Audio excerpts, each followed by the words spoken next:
Hi, and welcome to the second episode of Doll Belly Knits. My name is Annabelle, and you can find me here on YouTube as Doll Belly Knits, and you can also find me on Ravelry and Instagram as Doll Belly. If you are returning from my first episode, thanks for coming back, and if this is the first time you're joining us, thanks for joining us. If you did catch my first episode, then you would have seen me touting myself as the kind of person who likes to keep it real. In regards to knitting, keeping it real means using what I have on hand, reusing things, recycling things, in order to make things that are helpful and practical in my daily life, as well as making things that are pretty and giveable, unique gifts. So that's kind of where I stand on that.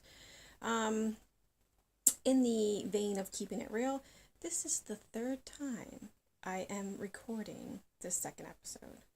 I've had lots of technical malfunctions with equipment. So yeah, third time's the charm, hopefully. And it is also day 3 or 4 of Snowmageddon. The beast from the east has trapped us in. So it is getting a little Jack Nicholson shining, around here, but hopefully knitting and crochet will keep us all calm and sane. So let's get into works in progress. My first work in progress that I have to show is a pair of socks, but I did want to touch on a little bit about how I normally knit socks, because I did show a pair of socks in the first episode, and if you have seen that episode, you would have probably caught the fact that I normally use a 3.75 millimeter set of needles, which is particularly large for sock knitting. Usually 2.25, 2.5 is about what sock patterns call for. But since I'm a little more function over form, the first pair of socks I knitted were in a wool. It was Drops Fable wool. Beautiful pair of socks, but they're wool. Although they are machine washable, or at least they're supposed to be. I have noticed they've pilled a little bit over the years, so I definitely didn't want to keep knitting socks that were going to have to be hand washed and hung up to dry all the time. So I started investigating other fibers that would be more washer and dryer friendly, and I think that naturally caused my needle size to creep up from the 2.25, 2.5. So I also discovered Premier wool-free sock yarn, and I love that.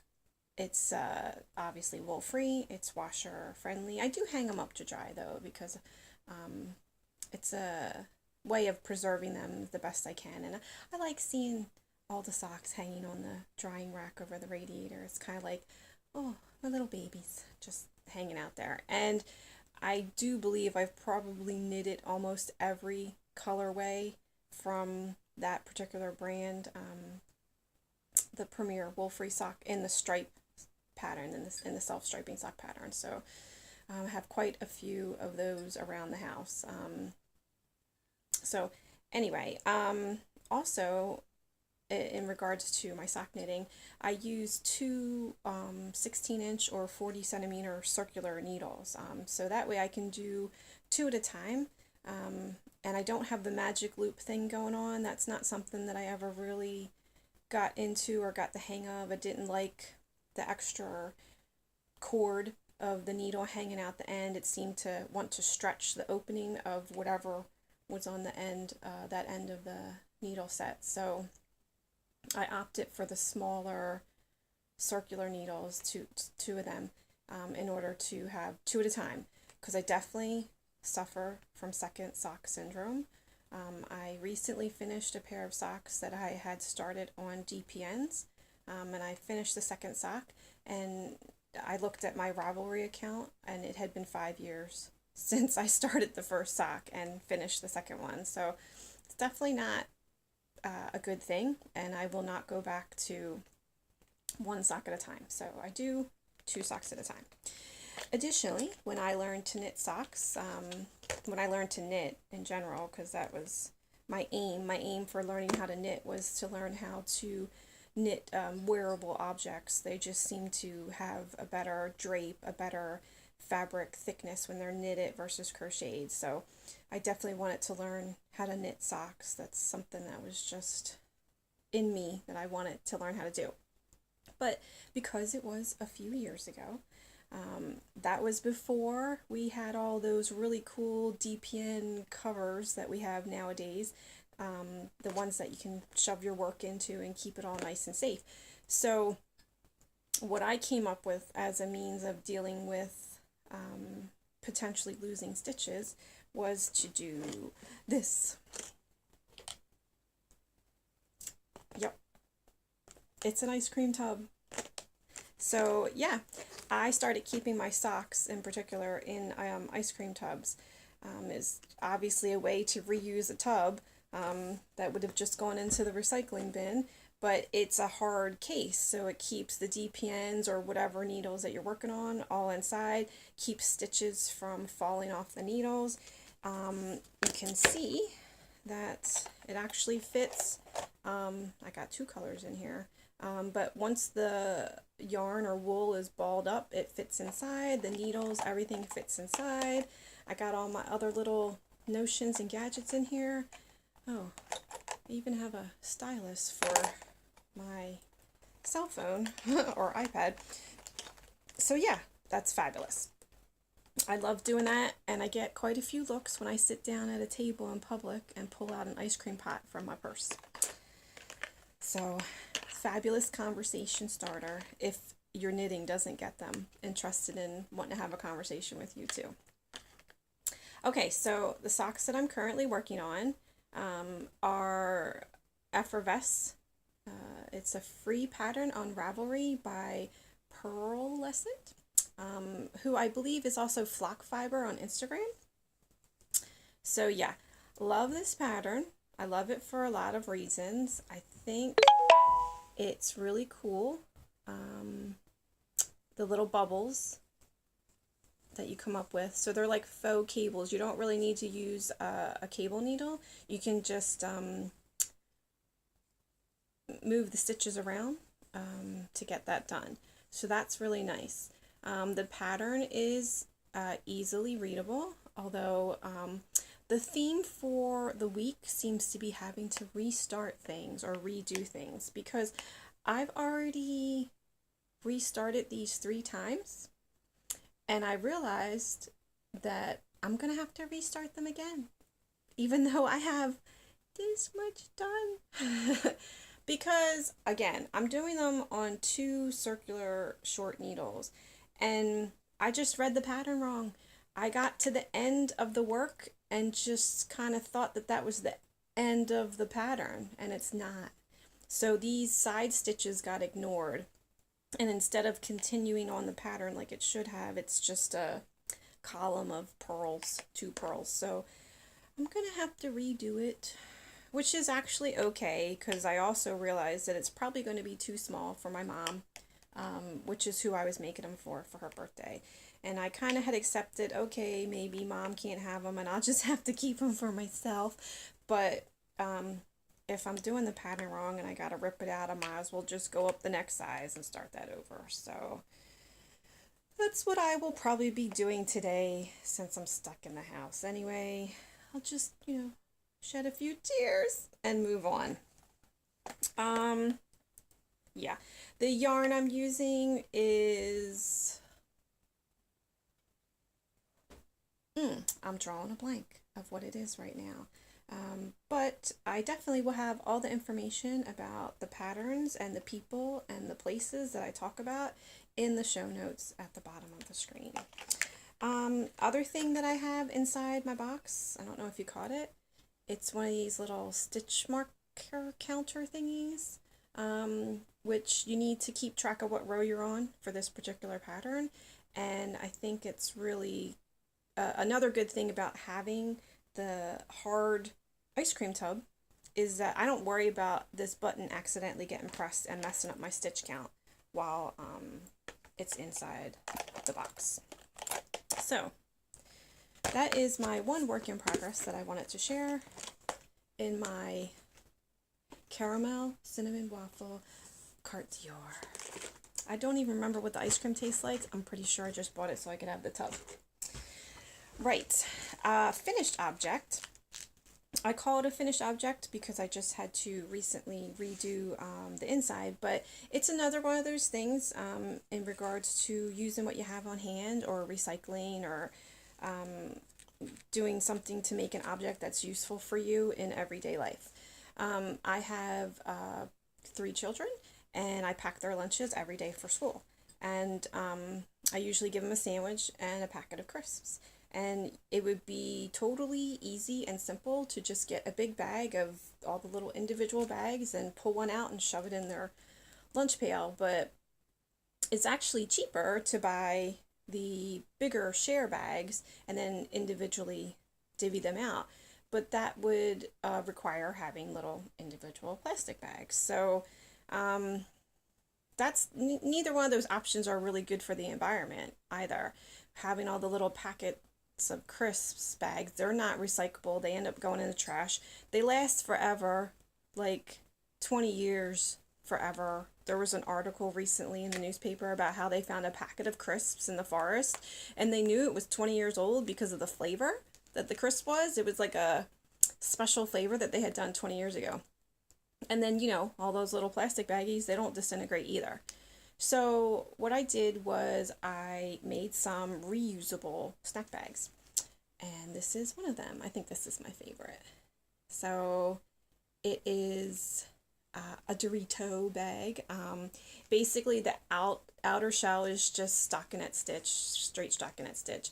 I believe the bottom I used a crochet to close it, and then I also did like a crochet ruffle on the top, and I duplicate stitched the word on, which I ran out of space, so it's just Dorito, just one, and I crocheted the little Doritos to make them little triangles to make them look like Doritos. So what I did for the inside was I got some PVC plastic fabric, kind of like what you would find on a picnic table, like a tablecloth type thing, and I just made a pouch with Velcro and sewed it inside. So that's what I do. I take a bag of whatever and I divvy it up, and they all have one. I think I've done Doritos, I've done one that looks like a Lay's or a Walker's package of prawn crisps, and Skips. I did a Skips one. So yeah. So the reason that this is a recently finished project though is that I had to pull out the inside and re-sew another one in. I had put them in the washing machine thinking that I would make them squeaky super clean, and the fabric softener got like sucked into the plastic and it didn't taste good. So I won't make that mistake again. You can just wipe them out with a wet rag. I don't know what I was thinking that day. So I re-sewed that and put that in, and yeah, the girls use this every day. And this is also another one of those things, you pull this out of your lunch pail and it's definitely a conversation starter. And the girls have told me that a couple of their classmates have come up and said something to them about, what is that? And, that's kind of cool. So that's another little added extra bonus of having a homemade reusable crisp bag. Oh, excuse me. Right.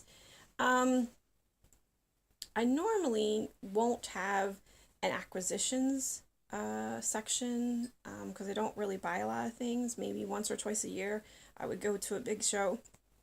Oh, excuse me. I think I got a peanut stuck in my throat.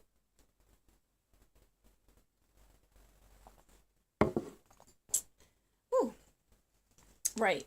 But I recently saw a YouTube video, and it was called The Man Who Knits, and it was about this elderly gentleman who does knit, but because he's elderly and he's on a fixed income, he can't afford to buy, cashmere and wool and all the natural fibers that he really likes to work with. So what he does is he goes to the charity shops and he finds sweaters that are made of wool or angora or cashmere, and he undoes them, and then he'll use them to knit hat. He knits caps and hats mainly, but I was just like, wow, I totally gobsmacked, flabbergasted by the entire process. Number one, but I was just like, I don't know why I didn't think of that, really, to be honest. So I decided to go and at least give it a try. So that's going to be something in the works, but I found this sweater, I don't know if you'll be able to see it, at the charity shop, and I'm pretty sure it's a handmade sweater. There's no buttonholes, and as a matter of fact, there's these little buttons that were sewn on, and I can see that they were hand stitched. Definitely not machine stitched on. And like I said, there's no tag. This is the tag for the price, but there's no tag anywhere in the garment, and it just really looks like a hand knitted garment, and it feels like wool for sure, if not some wool and something else. So um, yeah, I just thought I would give that a go and see what happens. So you'll have to stay tuned and come back for another episode to see how that turns out. I am a little concerned because it's black, and I don't know how difficult it is going to be to take it apart, but I had watched a video on taking that apart as well, and I will put these links in the show notes at the bottom so you can watch these videos as well. It was a young woman who showed you what you need to look for in a sweater that will make it easier for you to take it apart so that you can get the longest sections of string out of it instead of like little bits here and there. So I am going to take it apart. I am going to wash it up and try and restore it to its former glory, and we shall see what happens. But I thought that was just a really neat idea and fascinating, and I'm looking forward to trying it and checking it out. Yes. Oh, what I did want to talk about as the last thing, as part of the show, like I said, I probably won't really have very many acquisitions to share, but I definitely would like to share what I would call magical memories. Personally, I am the kind of person who tries to make memories versus accruing more items or things. So, but that can apply to the knitting world as well. And one of my more recent magical memories was having a weekend away with my friend, Mal Funky 40 podcast. She has her own podcast, so you can hop on over her channel, see what she's doing. But we had a weekend away in Edinburgh where we hit up several of the yarn shops to check them out. And it was just, it was great to get away and have time away with your friend. But then to combine that with something that you really love to do made it even more special. So yeah, we took the train, we went up to Edinburgh, we hit Kathy Knits. I think we were met by Kathy's mom, actually. And that's a really cute little shop. It's in a subterranean level, so you gotta look down below street level to find them. But the shop is beautiful. Got all the yarns in color coordinating racks on the wall. She's got a little couch there and a coffee table with all books on it about knitting. So we were in there and we did some perusing of the books, did some knitting on the couch, and very helpful in helping us pick out projects and matching yarns and other things that we were interested in getting while we were there. So I purchased the Stephen West collection made for movement at Kathy's Knits, and that's where I got the pattern for the string band cowl that I made for my husband, which you can see that completed object in the first episode. So yeah, so I got that there, and I just knew I wanted to make that. But after Kathy's, we scooted on over to Ginger Twist Studios, where we did meet Ginger. in her tiny little shop. We did the fangirl stuff and we took pictures in front of the shop as well. And yeah, Ginger, I know that's not her name and I'm really sorry, but I call her Ginger because that's her shop. Uh, she does her own dyeing and dye work, so I was able to purchase this really beautiful yarn to actually make the string band cow with. I got the sport weight pinup dye. I can't remember the name of it. I'm really having a hard time right now. Probably because this is the third time I'm recording this. But yeah, so that was really, really fun to do that. And after we were done all our shopping, we strolled along the city. We stopped at some pubs. We sat down in public and we knitted. And it happened to be International Knit in Public Day, which we didn't really know at the time, but we found out a little later on. And that just made it even more special and funny and interesting. Because there we are, two ladies in the pub having our cider and our beer, and we got our knitting out and kind of taking up our own little corner.